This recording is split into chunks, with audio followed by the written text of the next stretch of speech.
Hello beautiful people,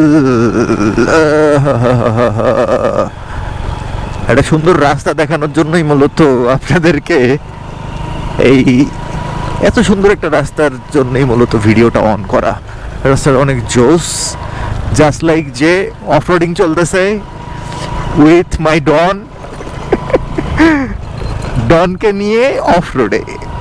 আজকের ভিডিওর title হবে এটা, ব্রো ডনকে নিয়ে অফরোডে। যাই হোক, প্রাণাই চিল। এখন মূলত আসি হচ্ছে পাংশা চৌপাতির দিকে। আর এই জায়গাটাতে দেখবেন যে এখানে মানুষজন আসলে কমিউনিকেট করার জন্য না পুরুষ না মহিলা সবাই মোটামুটি বাইকে কমিউনিকেট করে। হ্যাঁ, আমরা যাব হলো সোজা।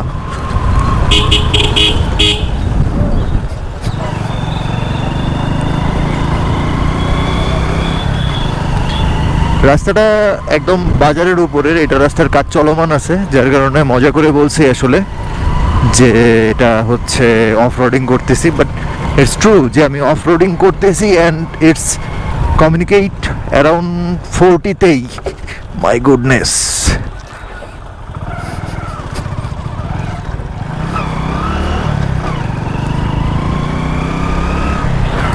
পিছনে একটা বাইক আছে, এটাকে ছাড়ে দিই না।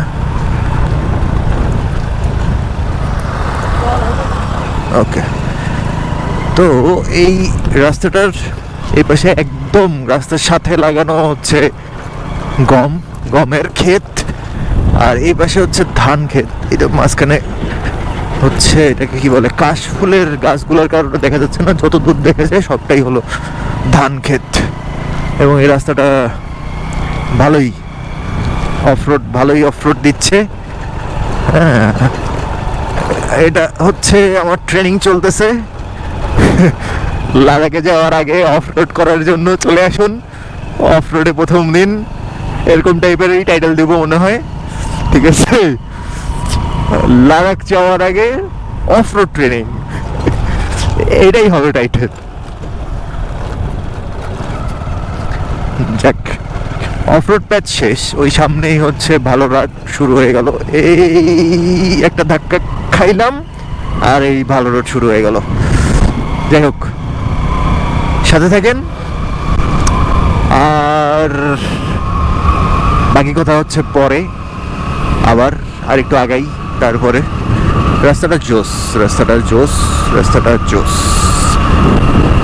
আহা হা হা হা হা হা।